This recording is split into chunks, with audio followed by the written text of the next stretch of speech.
Okay, it looks like we have a good crowd, and I want to thank everyone for joining us for today's webinar. My name is Ashley Andrykovitch, and I'm Curator of Education at Fallingwater, and I'm joined today by many very amazing people who I will introduce to you in a moment. Just a few housekeeping announcements. Throughout the webinar, feel free to use the chat feature if you have comments. However, we will take some time at the very end of the presentation for questions. So if you'd like to submit a question, please use the Q&A function. And I think that's it. So I'm really excited about today's presentation, which is about Fallingwater and the PG&H Maker Project.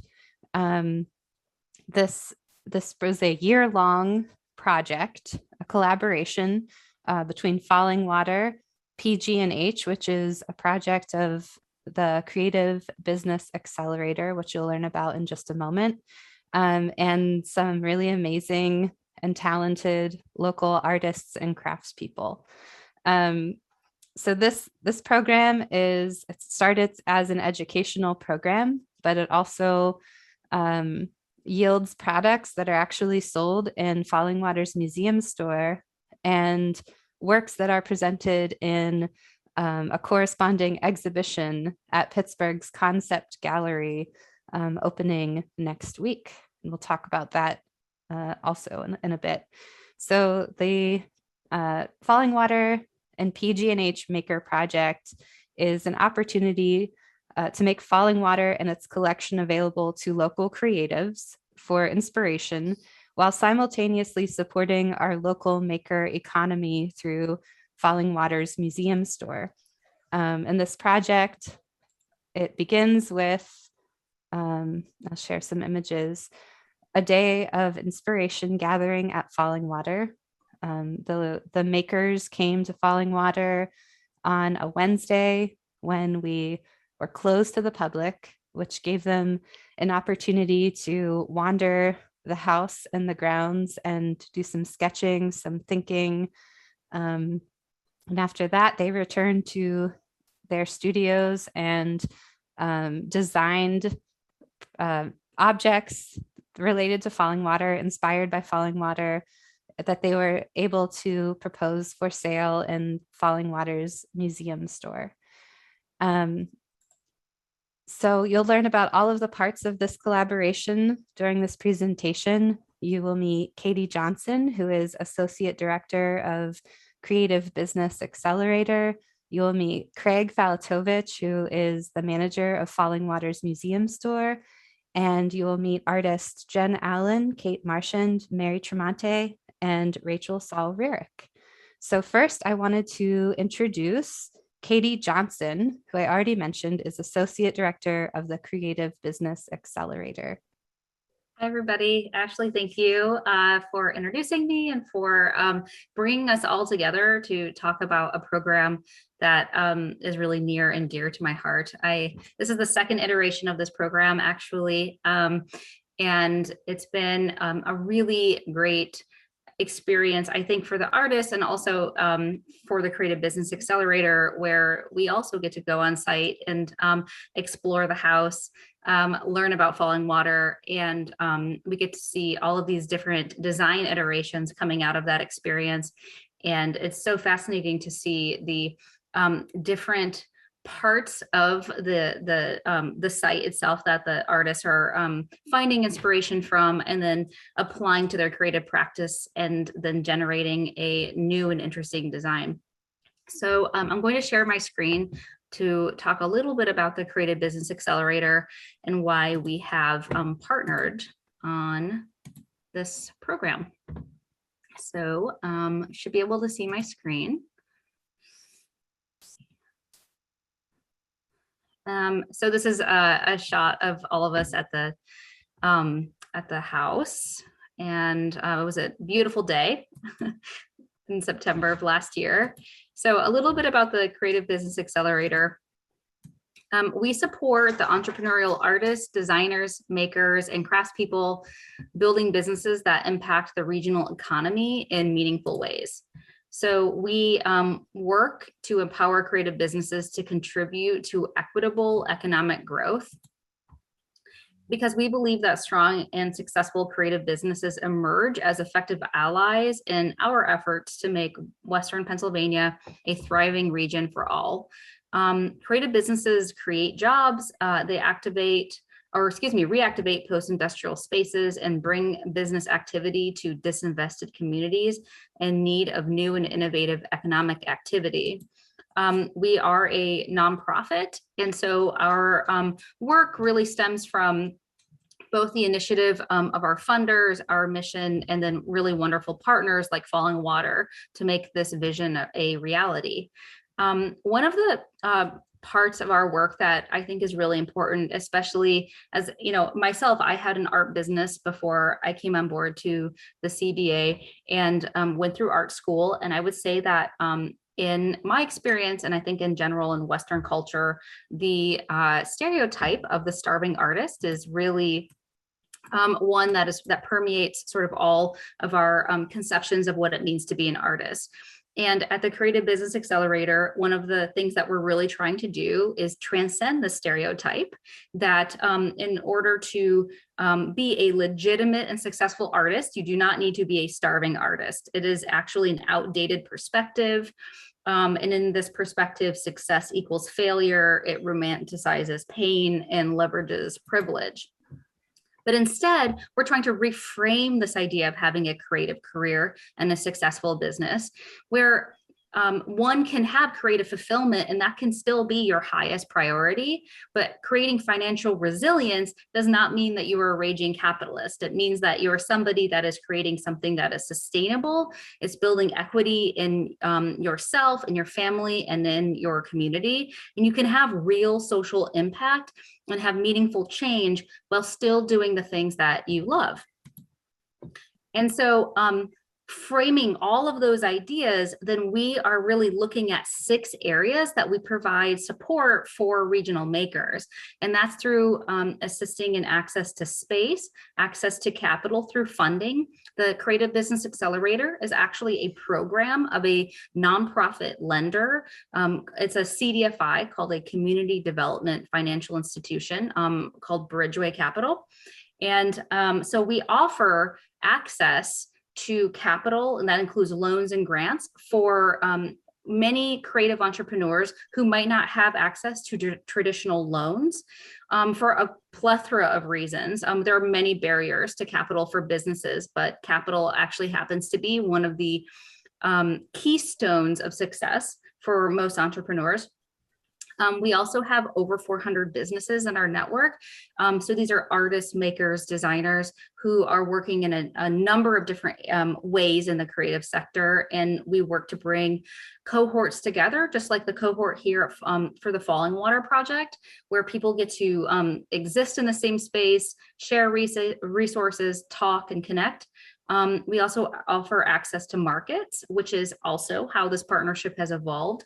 The access to the Fallingwater Museum Store is a key resource for businesses to not only stretch their creative practice and design new products, but then reach many, many new customers and elevate the visibility of their businesses. We provide technical assistance. And that looks like business coaching, access to resources like forming an LLC or talking to a financial advisor. And then we also assist with hiring. And we have actually 3 programs that are all integrated. PG&H is our largest program and really includes all of those businesses, all those peers that I mentioned, but we also include Monmade and Origins. PG&H, which is the program that is really involved here with this Fallingwater project, is something called a local brand initiative, or an LBI. And it's positioned like Made in NYC or Made in SF. And we really are positioning it to be Pittsburgh, the Pittsburgh area's maker brand, representing well over 100 regional makers. And it embodies brand values of inclusive maker culture, Pittsburgh's heritage, and also social impact. PG&H includes a website with an e-commerce platform, and is also a brick and mortar store located in Pittsburgh, which is in partnership with the Pittsburgh Downtown Partnership. And this provides an opportunity for experiential learning, feedback, and experimentation. Here's just an image of our website for PG&H, and I invite everybody to go to pgnh.org to explore the shop and the makers, and includes everybody that's on this call right now. All 4 makers are included in the PG&H store. And we also, our program Origins exists in tandem with PG&H, so people can be in Origins and PG&H. And the goal of Origins is to increase visibility and expand opportunities specifically for Black creatives. We also have a website for Origins. It's very beautiful. There's many profiles for makers, and it's one part of a multifaceted initiative, which includes also a maker residency, grants, an incubator, exhibitions, and its own market opportunities. And really at its heart, its purpose is to provide deeper support for underserved entrepreneurs to enter the creative economy. Oh, and then sorry about that. That just took you right to the website. I don't know why that happened. And then, so see if it'll go again. There we go. So here's just a very quick image of the Origins website, and I would encourage you to go to origins.org to dig deeper and read into the stories and the different initiatives that are included in Origins. Lastly, Made. This is a program that is specifically for creative businesses committed to products with an architectural application. So these are designers that are making products such as lighting for a local development, and often working with local manufacturers to create these products that can be plugged in, and they're making multiples of these products. It requires creative businesses to provide standard products with defined specs and encourages manufacturing partnerships and practices for scalable designs. And another aspect of Made that's very key is the sustainability element. So Made works very closely with developers and designers in the green building sector. And this is a brief image of the website for Made. So just really briefly, while giving you an overall of all of our programs, I really want to highlight the exhibition. Exhibitions are a key part of all of our programs. We see that this embodies the peer aspect of our work, the access to markets, and as well as many of the technical assistance elements that come along with our work as well. So preparing for market opportunities. We're very excited to have the Fallingwater and PG&H Maker Project exhibition opening at Concept Gallery from 6 to 8 on November 19th. I know that Ashley will probably highlight this opportunity again. We really encourage all of you to come to see the not just the products, but also the storytelling of the exhibition, or excuse me, the residency itself, and many of the process pieces that went into prototyping the work, including even the typeset for a letterpress artist that created designs for products. We're going to have the typeset there, much of the design work, the sketches that went into it. We're really going deep to try to tell the story and do justice to the lengthy process that many of these artists went through to, everything from their design ideation to working out the different design concepts, prototyping, and then executing a product. And then I will go ahead and stop there. Thank you very much for your time. I really, really appreciate it. Thank you, Katie, and thanks to CBA. What an amazing partner you have been. And of course, the CBA makes a really great difference for artists and makers in the Pittsburgh region. So next we'll hear from Craig Falatovich, who is Fallingwater's Museum Store Manager. Thank you, Ashley. And thanks, Katie.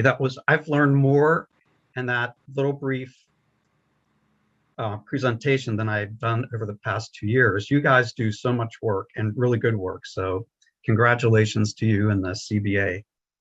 I'm going to just start a little bit about the Fallingwater Museum Store. One of our goals really is to extend the experience that one has here on site. And we try to do that through the product that we offer in the store. As part of a team that selects items to sell in the store, we often look at inspiration through the house. We look towards the Kaufman family and what their interests were, as well as the collection that is in the house. So we try to bring those things into the store to make it a unique experience for those who are visiting here on site.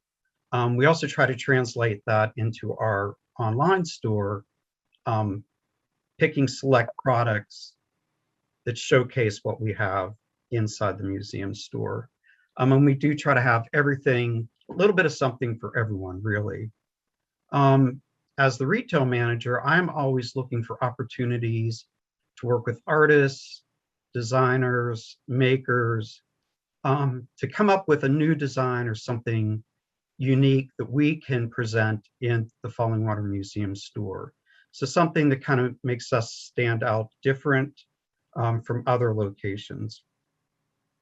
The collaboration between the CBA and Fallingwater has really allowed that opportunity to take place and flourish. It's made it beneficial for not only the artists, but also for us here on site who work for Fallingwater. By presenting their work in the museum store, we're able to expand the audience reach that these artists maybe normally would be exposed to. And then we provide the outlet, online outlet, and we also expose their product to an international audience. So many of the things that we currently have online from this particular group are selling all across the nation as well as overseas. And it's really great to see that from the back end on what's happening just by putting this beautiful collection online and then sharing a little bit of the story of how they've become to create it, which is what I'm really looking forward to learning more about their process in creating their artwork for the museum store. So I'm going to pass it on to our next presenter. Great. Thank you very much. Yeah, thanks, Craig. So we are about to hear from 4 of the artists and makers who participated in this year's cohort. And first, we will hear from Jen Allen. Hi, everybody. I'm Jen. I'm going to take a second and share my screen here.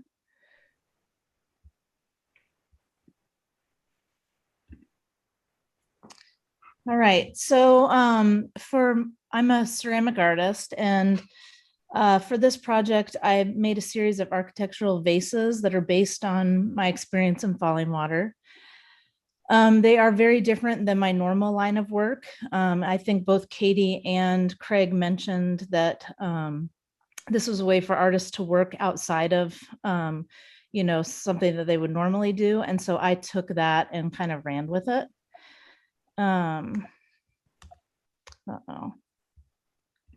There we go. So I'm from Morgantown, West Virginia, which is about an hour south of Pittsburgh and about 40 minutes from Fallingwater. This is my house. West Virginia University is there, and my husband, Shoji Sataki, works at the university in ceramics. This is my studio. It's behind me too, so you can see the picture, how it relates to me. But this is my studio. I've been in the studio space for 3 years. I've been making pots for 25. And this is my kiln area.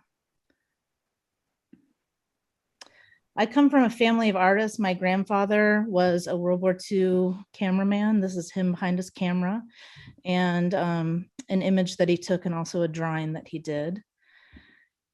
After the war, he kind of became a little bit of a hermit and moved to rural Virginia and started taking pictures of birds from a bird blind that he built. His daughter, my aunt, is a landscape and figure painter who lives in Vermont. This is her work. My sister is a filmmaker in Brooklyn, New York. But the person who kind of was the most influential for me was my mother, who was a craftsperson. So this is all the different kinds of crafts that my mom made growing up. So, you know, from quilts that we had in our beds to clothes that we wore, baskets that we used. And so what she taught me was something could be thoughtful and artful and beautiful and also very useful. And I loved that about that. So here I am as a kid and a couple of Afghans that she made. So because of all that, I worked at a fabric store in Anchorage, Alaska during high school, and I fell in love with fabric and textures. And I made some of my own quilts, my velvet prom dress. So I really was kind of following in my mom's footsteps. And then later on, it switched to more like bags and then masks. So during the pandemic, I made over 1,500 masks. And these are a portion of those. I went to undergraduate school at the University of Alaska, Anchorage. This is a picture of campus. And I went there with a 2D kind of focus. So I was really into drawing and painting more than I was into anything else. But I took my first ceramic class and started to be able to incorporate some of this drawn elements into the ceramic work. And that was something that was really, I finally found a passion and a career path. So after undergraduate school, I went to Indiana University and earned my MFA degree in 2006. And this is just a view of my thesis exhibition. So from then on, I focused mainly on making pots, and a lot of the pots are inspired by the holiday table, and specifically Thanksgiving. This is my current work. So a lot of texture developed from textiles and patterns that I love. And so it's all stoneware, and all the stamping that you see on the surface is all stamps that I made. Here's a collection of the stamps. They're all hand built. So they all start from templates, and they're all inspired by my fabric collection. Here's just another close-up of that. And then a flower pot. And the idea behind my work is that I want the food and the flowers to provide most of the color. So the pieces themselves are kind of quiet. And that relates to the Fallingwater pieces as well. So when I went to Fallingwater, I was really impressed by the horizontal expanses that are a part of the architecture there. And I really wanted to create something that broke up that horizontal and was more of a vertical kind of form. I borrowed these from the Fallingwater Collections website. So the guest house is actually my favorite space at Fallingwater, primarily because of the collection of ceramics that are contained in that space. They have some really beautiful moche stirrup vessels, which are both pictured here, that are some of the pieces that I was looking at for color inspiration for my line of vases. And inside, so horizontal expanses are true inside that space too. They've got this beautiful wall full of shelves that's full of pots. And opposite that is a long couch, kind of like that main entry room in Fallingwater in the main house. And also I just love this pool and the shape of the pool and the architecture of that. And behind the pool is a Peter Volkus piece, which if you have any kind of interest in ceramics, this is a pretty iconic artist and important piece. So that certainly was part of my inspiration for the work. So when I was thinking about color in the work, I was thinking about things like decomposing leaves. There's these beautiful baskets that are in the second floor stairwell at Fallingwater. Also those guest house pre-Columbian pieces, those stirrup vessels, stacked stones. So a lot of the wood furniture. So this is the color palette that I kind of came up with, which is very brown, but I love brown. Here's a close-up of that kind of color palette. So there is some bronze kind of color in there too. I like the metallic aspect. And there was a bunch of like brass and copper pieces, particularly a funnel in the guest house that I liked quite a bit. For form, I was looking at places where the form interacted with the natural elements. And so the form of the building itself, right? So these kind of support structures that are concrete kind of embedded into the on-site boulders. And then my favorite picture that I took at Fallingwater was of the stairwell and the form that is that concrete kind of stepped, sculpted stepped form next to the rocky stacked stone steps. So those are things that I was looking at when I was building these forms. And then I came up with a stamp. So I have a stamp that's exclusive to the Fallingwater. So I don't sign my other pieces this way. It's just the Fallingwater collection that's stamped this way. So in comes kind of my interest in sewing and in textiles. So with these forms, I started with slabs, much like you would when you're cutting out a pattern and then gonna, stitch it together. And so what I do is I'd add a bunch of darts and kind of change the original cylinder form into something that was stepped, like these vases.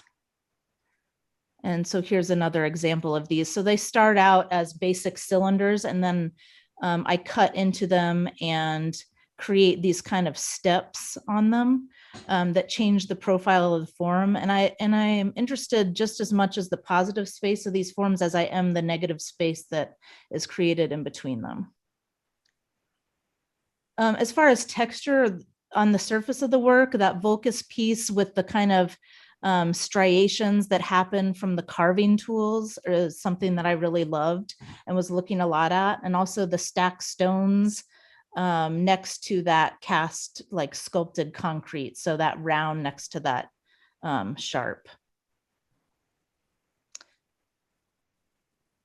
And here you can see kind of direct influence and where that's coming from these places. Here's just a detail of the feet of these vases, because I feel like it's really hard to capture them in the photograph. So it's made up of many layers of slabs kind of sandwiched together.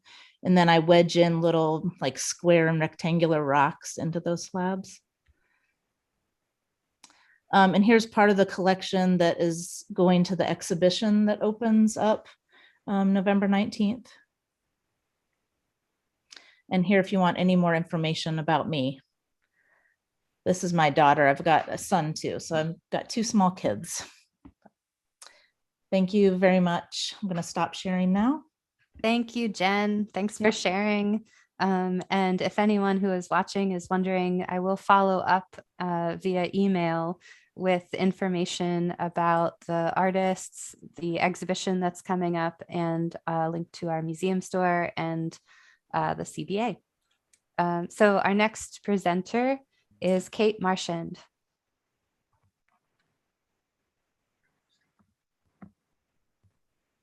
Thanks very much. Get my screen sharing up here.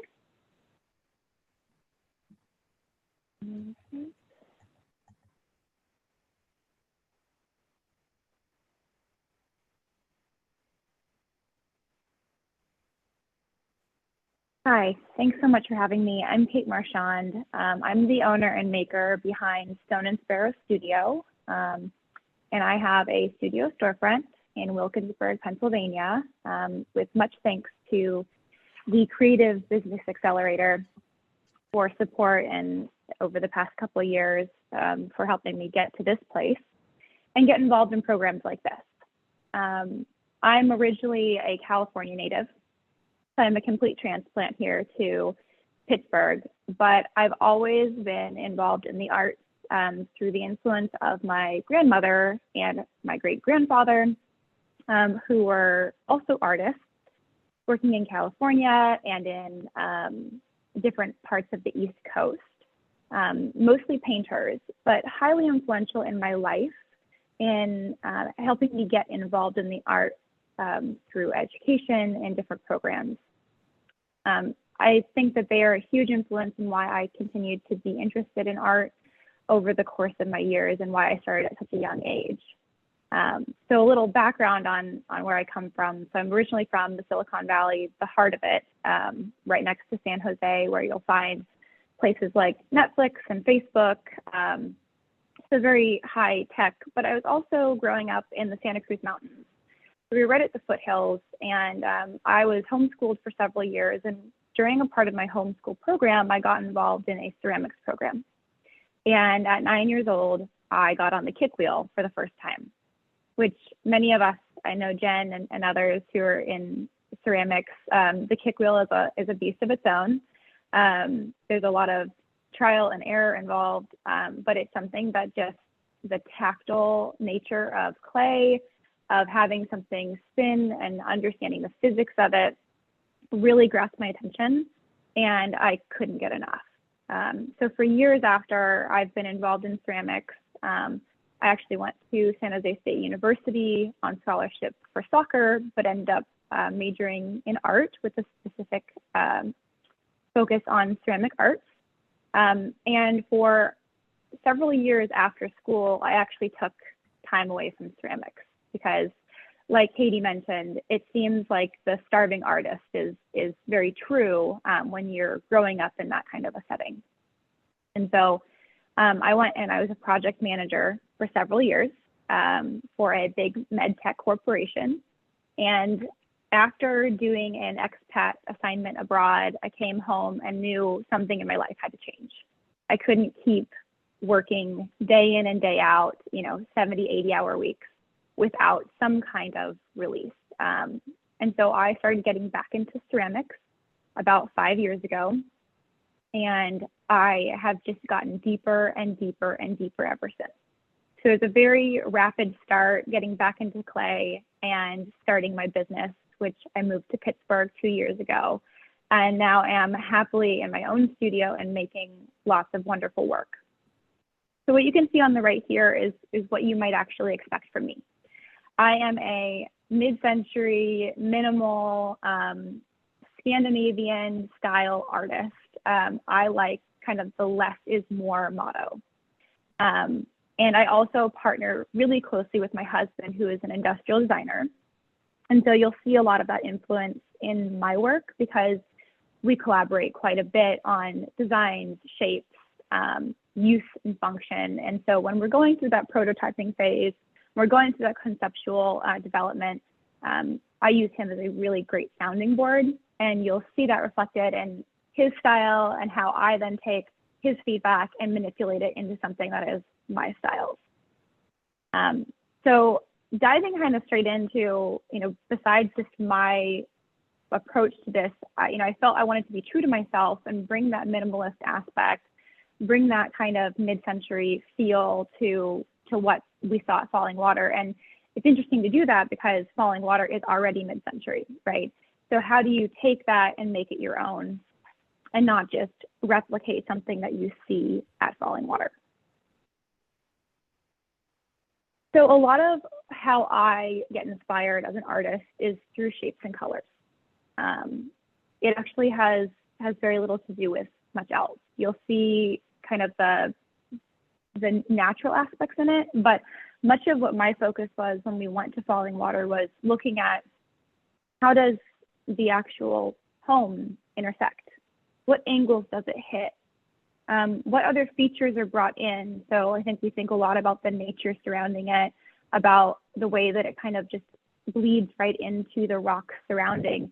But there's so much of that kind of Pittsburgh industrial history there as well. I wanted to tie that in, which is why I focused quite a bit on these intersecting pieces that come through the rock. So it feels like something, yes, it's integrated, but it's something that's just kind of busting straight through. And I wanted to capture that because I loved the kind of simplicity and cleanness of the lines, but it was so foreign to the natural surrounding. And you'll see how I kind of outline these different shapes in the images in front of you So I tried to take those intersecting forms, that industrial influence, and inject it into how do I take this substance that is natural from the earth, but really in a lot of aspects is very industrial in terms of how do we use it and function. We use it on our tables, we use it in our technology. You know, we're putting it in these big hot furnaces and firing it up.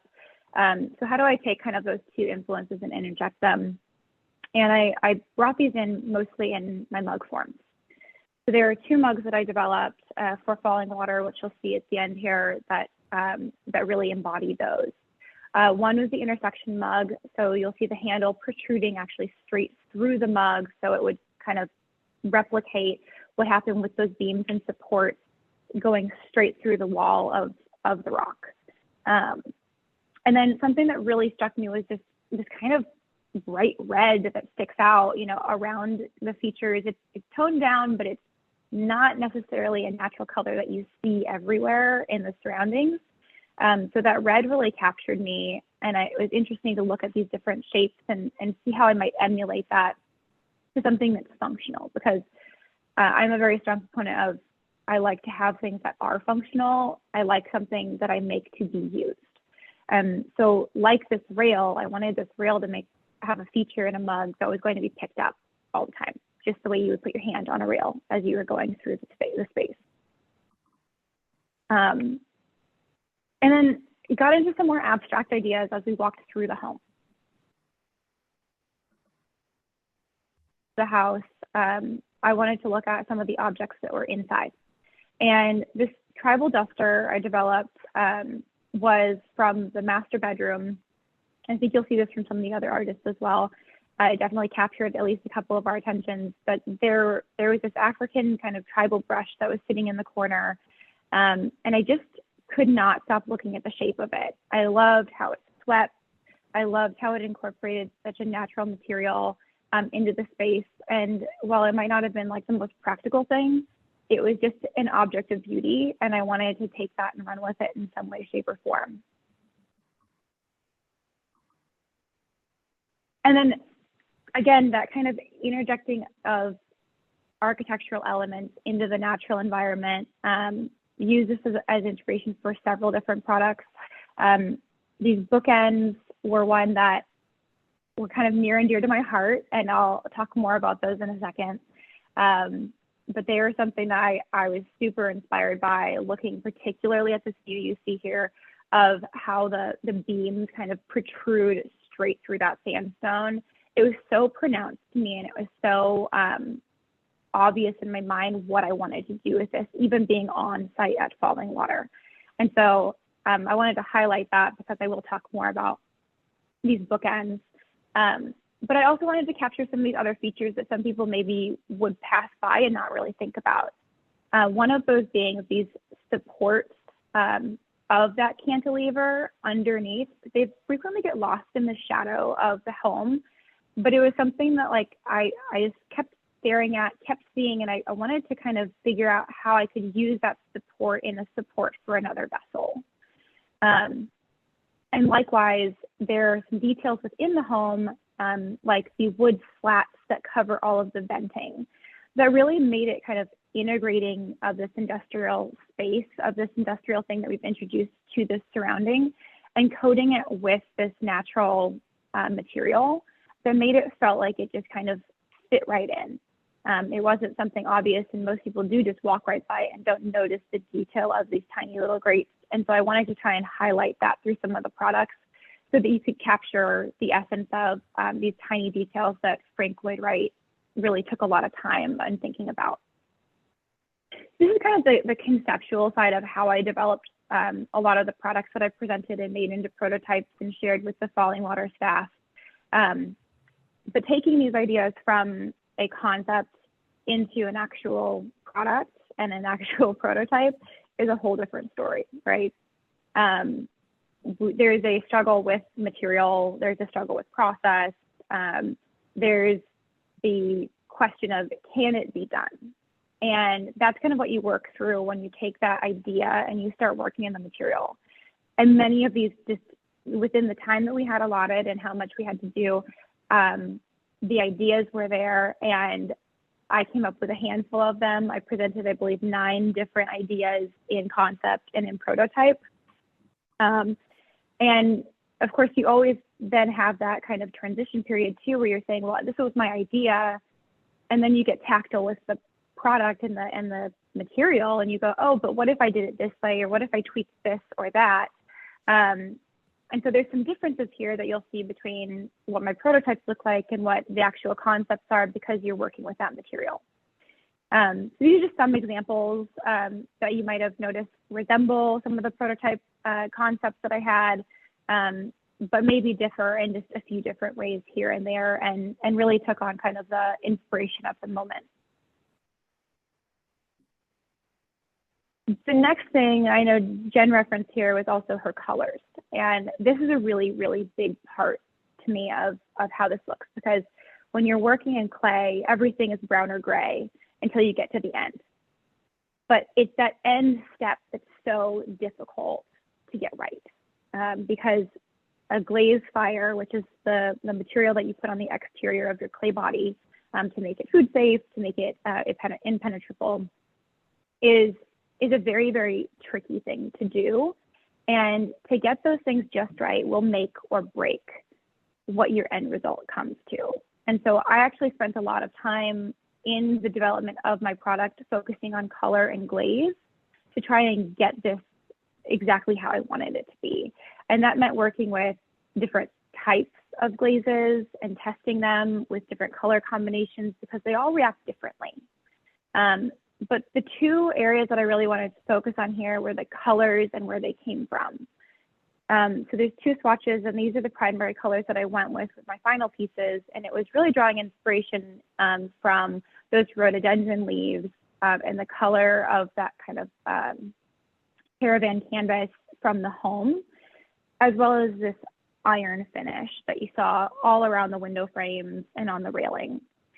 So I spent quite a bit of time, and I just have if you can see my camera and see me, just an example here of some of the variations of the glaze tests that were done in developing this. I know it's a little bit harder to grasp from an image on a screen here, but this gives you kind of this idea of the spectrum of testing that goes into developing glazes like this. And of course, not only does it have to be in color, but in application. And so you test it on different pieces and different applications to make sure that it's not going to crawl or get pinholes or have problems as you continue through the process. This is kind of the finishing aspect of the creative process. And as with anything, you plan as much as possible, but acknowledge that disaster will strike at any moment, especially in a volatile material like clay. So what I'm showing here is actually what happened with those bookends. So going through the prototyping phase, making these bookends, which are all hand carved. I made about 12 in total. And as you can see what happened in the firing, every single one of them cracked or blew up, which is a risk you take as an artist and a maker. So these are some of the kind of the struggles that you go through in the creative process, but help you get to that final outcome and narrow down what you can do and what you're able to deliver. And unfortunately, disaster doesn't just stop striking. So as Craig can attest to, disaster stuff even up to the final delivery of product, as I made 31 pieces to have only one not come out with a crack for some of our final mugs. So it's just something to kind of acknowledge how much time and investment goes into actually making products like these to be able to share with folks through Fallingwater and in any other form. And so just kind of to wrap up my final products here, you can see what I presented to Fallingwater as some of the final concepts and samples to be sold in Fallingwater. The mugs on your far right here are based on the iron shaping of that railing, trying to match that color and get the essence of how those look and feel to bring a little bit of Fallingwater within your home. the other two explorations that we've shared and ultimately narrowed down to this one to be a part of Fallingwater, and I'm very honored to be exhibited in the store and in this upcoming gallery. So hopefully that helps to give you some insight into the process here and what we do, and I hope that you enjoy these products from all of us. Thanks very much. Thank you, Kate. We really appreciate your work, and we are glad to have you in the museum store as well. So Mary Tremonte is next. Great. Hi, everyone. Thank you. So good to be here. I'm going to go ahead and share my presentation. All right, great. So yes, my name is Mary Tremonte, and my creative business, I sell my printed work, is called Mary Mack Prints. And silkscreen printing is really the backbone of most everything I do. I'm also an educator, a DJ, an activist printer, and I love silkscreen printing for its accessibility and just the way that you can make an image and it can exist in more than one space at a time. And it's a really like democratic and populist way to distribute work. And I'm also really into the social life of prints and printmaking in the expanded field. And over the last decade or so, I've really been drawn to designing and printing bandanas, specifically with animal and plant and mycological themes. And thinking about the bandana as this really portable printed artwork, and also as a way for us humans to signal to one another with our affinities, be they through color, be they through what animal we're flagging. And so this has been a really deep source of pleasure for me to share these animal affinities. These the screen prints all start with drawings in brush and ink, which I then scan to the computer and manipulate using Adobe Photoshop, and flip around and tessellate and mirror one another to create these bandana designs based, on a lot of like traditional bandana designs and then expanding from there. This is one of my most recent designs, which is a possum hanky, highlighting these heroes of our region who are attractors and eaters of ticks and our only North American marsupial. And I love screen printing too for this opportunity to play with color. And some of the other artists have also talked about how they use color in their work. I really take a lot of pleasure in just like putting different colors together and seeing what combinations are really vibrant and really shine. And so when I visited Fallingwater about a year ago, I was really paying attention to all the plants growing there, all of the flora of Fallingwater. I was in particular very obsessed with the wisteria that's growing on the guest house. And so I made a lot of sketches with pencil and then took a lot of photos, and back home started drawing in brush and ink, both those wisteria shapes, but also a lot of the native plants that grow around Fallingwater. So there's wild ginger, there's rhododendron, also doing a lot of hand lettering in the thoughts of designing a bandana of the plants of Fallingwater. And so this is even just early in kind of the ideation process of just kind of seeing what this would feel like screen printed. This is a very early draft of a bandana design. But I tried printing in several different colors to show to Ashley and Craig to kind of get an idea of like what this bandana could be. And talking through like what plants to include in the bandana, we came to decide not to include wisteria as it's super invasive. And I wanted to get deeper maybe into just the local native and naturalized species that live in the area of Fallingwater and of Bear Run Nature Reserve. Here's a later ideation of that bandana design, which is not even the final design. But I had the opportunity to do some deeper research on site with Ann Talerick, who is the horticulturalist of Fallingwater. And so she took me on a walk in late March when it's just, barely some spring ephemerals starting to emerge. But she gave me a lot of information about the plants that were visible at the time, and then also just what we can see at different times of the year. So I came to the idea of doing a seasonal set of bandanas based on plants that are visible at different times of year. Yeah, so there's 2 bandana designs that are currently available in the gift shop. There's fall at Bear Run and then also winter at Bear Run. The fall one's extra special 2-layer design, highlighting the fall colors, which are a real big draw for people visiting the area.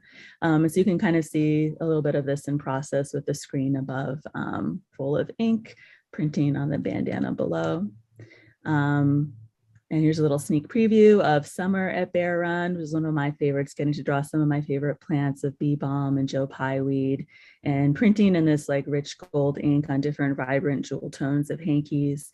And winter at Bear Run, which is available right now at the gift shop.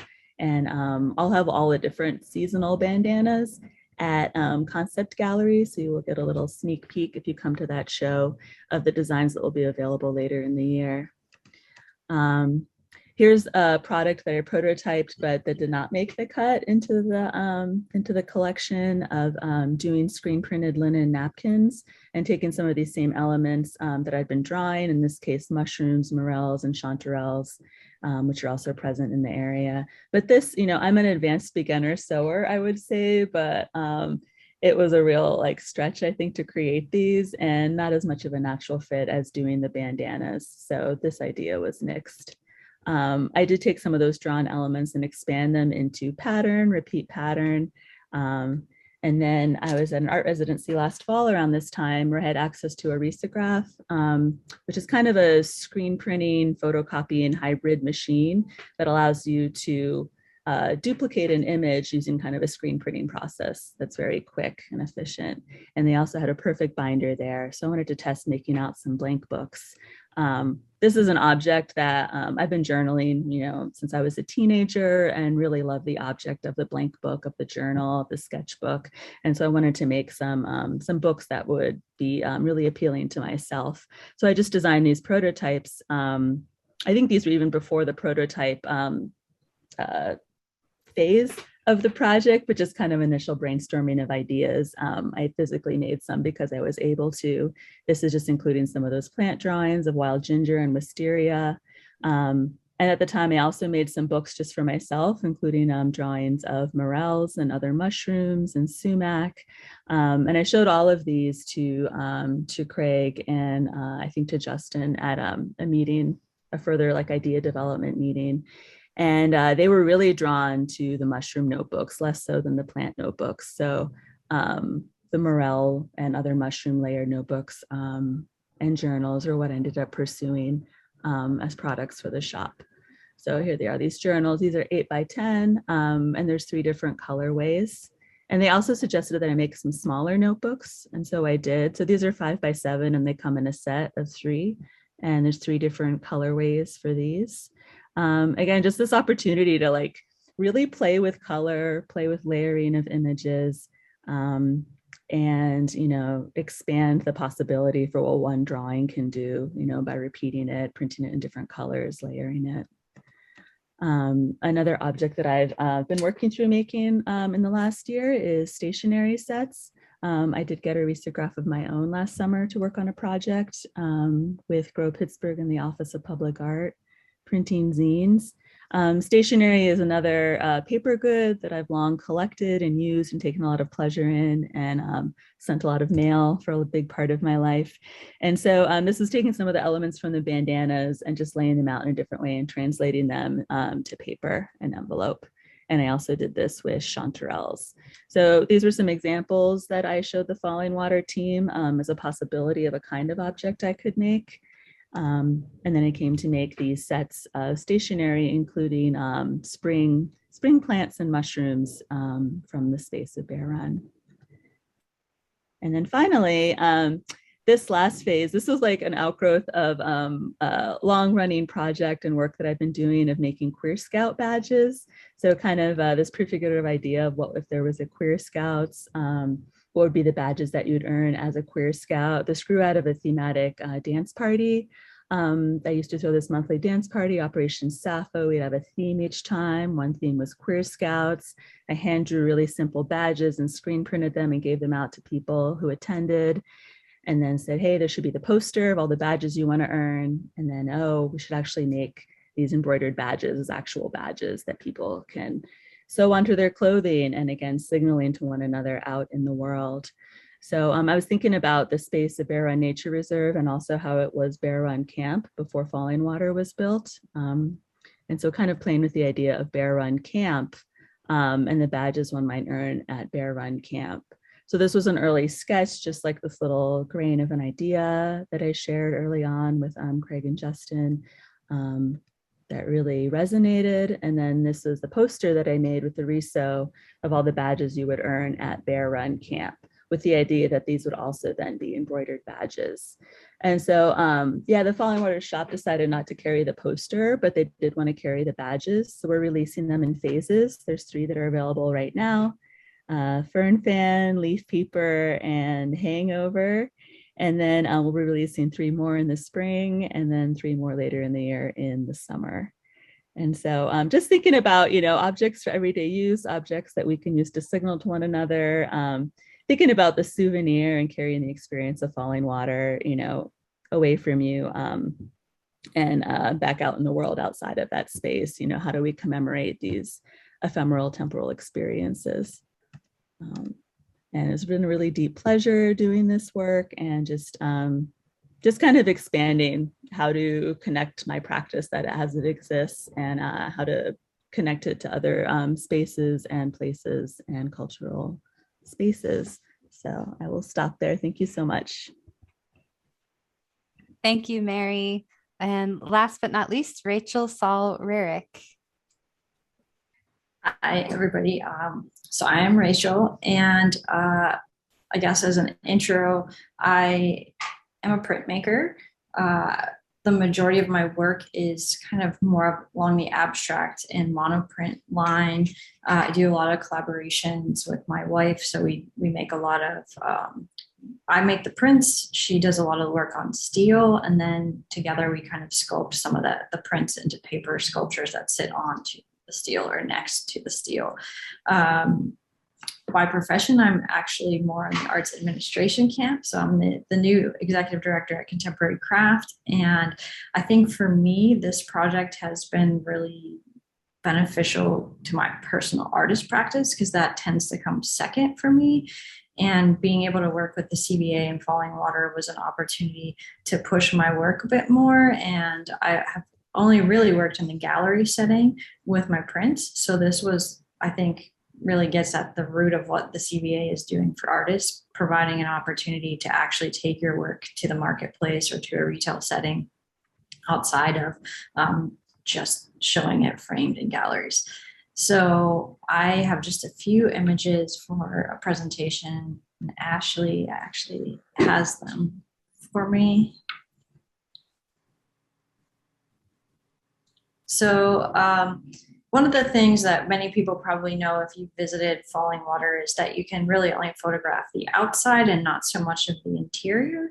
So Fallingwater is a favorite location of mine in general. I'm really, really interested in kind of architecture and how angles delineate space within building and really just more like on the human scale as well. So some of my prints were very directly related to the interiors, which I'll talk about a little later. Unfortunately, you won't see those images, but I do appreciate in a couple things that I think Kate and maybe Jen shared, like the cushions that are next to the fireplace and a lot of the seating, that rich iron color, and then some of the gold is really what I took with me from the interiors. One of the prints that I do not have on the deck is called Romance Me, because for me, something about Fallingwater is just absolutely romantic. That space totally engulfs you once you walk into that interior. And the idea of how things blend from the outside to the inside. So this first image is the entry door that you go into the main house. And one of the things that really struck me about our time there were the windows. So just this idea that this house that's cantilevered out over the landscape, that the windows are such kind of literally like a portal to the absolute nature that you're surrounded by. It blends being on the interior and the exterior. So if we go to the next image, the other thing for me was the repetition of lines and of space and of angles, and again, that iron and that deep color. So the third image here is probably the one that's most striking to what influenced a lot of my prints that relate to the exterior spaces. So this is looking from the bridge to the balcony of the house and being able to essentially just see straight through to the other side. We were able to look at the greenery, and also when you're on that space, just again, that absolute transition between interior and exterior is a constant. And I really appreciate there's some nuances and intricacies about how these windows open on the corners in different areas, and then how you just literally seamlessly are outside. So this probably vantage point is what most influenced the prints that I made related to the windows. So process-wise, the next image will show that I kind of approach printmaking from, I think of it almost like a painterly fashion, that like I just come at it very differently every time. So some of the window prints that you'll see, I did use lino to do some of those cuts. And then later on, you'll see I also use wood. So primarily I do wood cuts most of the time. But if you go to one more image later, Ashley, again, looking at those windows, what started to feel really compelling to me that someone else had kind of mentioned is really just kind of like what's happening right beyond or behind the window, and how to abstract that a little bit. So this was striking to me where the flowers are right up against that window. And then the next image, Ashley, this was the guest house, where you start to see just things happening that, for me, it's like, how do I abstract this? How do I make this representative of the window and representative of what's happening, but not so literal that I'm actually putting foliage into my prints? So some of the things that I had suggested in prototyping phase were actual sketches and greeting cards that included the foliage. But then I appreciate Craig and team kind of pushed me a little bit to think and work a little more along the lines of how I normally work. So the next image kind of gets at that, this series of monoprints where the background is built differently on every single image, and it's a more intuitive nature that starts to allude to something that's happening behind the window and the difference of what's happening behind each of these windows, without actually getting representational about here's the flowers behind that window, or here's the growth or the produce or whatever is happening in different locations. And then I go back in with thread and start stitching some of those linear angles to pull together from that earlier image where you see kind of the circle and the corner of the windows, to just get that angle to start to kind of like hint at that actual architecture without, again, being literal about the architecture. And then if you go to the next image, the main part of my process, as I mentioned, is actually woodcut. And I think as somebody who works so abstractly, that sometimes that's hard for people to see or recognize or immediately kind of come to mind, because it's abstract and you're not seeing all of the fine grains or the places that carved away. But for most of the interior prints that ended up part of this series, those were built first as woodcuts. Then I came back in with either lino or screen print. And if you go to the next image that Sean took as part of the series of this work, is actually, I think, important, because what you see is that I have a baron in my right hand. So the way that I do all of my printmaking is really more along the traditional lines. I prefer not to use a press. Sometimes that leads to areas that are a little bit uneven in the print, but for me, that's what denotes that it was actually made by hand and that it was pressed by hand. And I really appreciate that, like, that literal sense of like meditation and what happens as that process. So even when I make large prints, I did a series with my wife that was like 3 foot by 4 foot. It was grueling, but I like hand rubbed the entire wood surface rather than using a press. So I just like to kind of let people know, what is that process behind the making of the print? And to someone else's point, the time consuming nature of that, I think it was Kate that said, everything doesn't always work out perfectly, but like the time that you invest in it, to me, is a part of the outcome that can be seen in the work.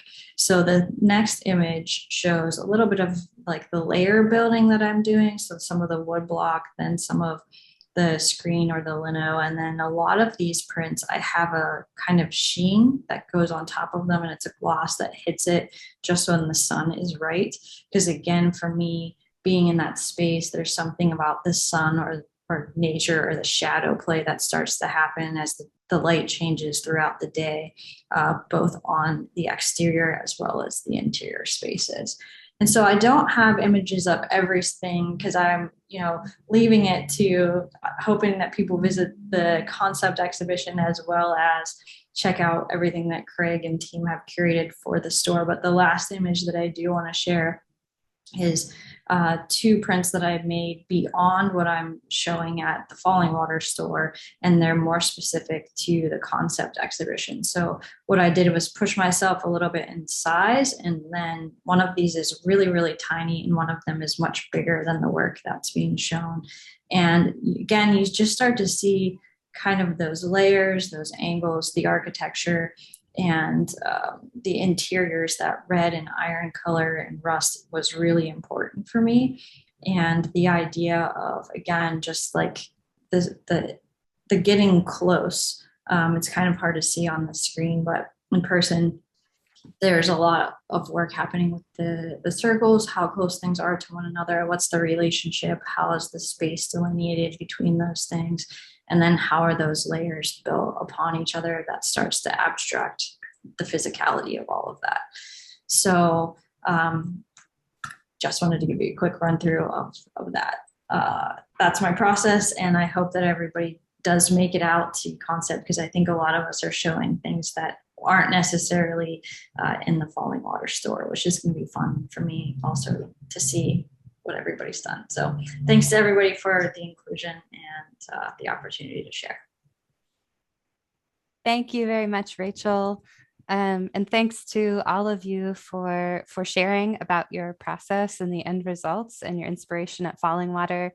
It is so interesting, and this project is exciting on multiple levels. I think for all of us who work at Fallingwater, and hopefully for everyone who tuned in, it's really inspiring to see Fallingwater through the eyes of these 4 artists. And we also are thrilled to be carrying original works of art by all of you in the museum store. So if there are no questions for our presenters, I will just say thank you again to all of our presenters. Thank you for everyone for joining us. I will follow up by email with more information about the upcoming exhibition, the store, and all of our presenters today. So thank you very much.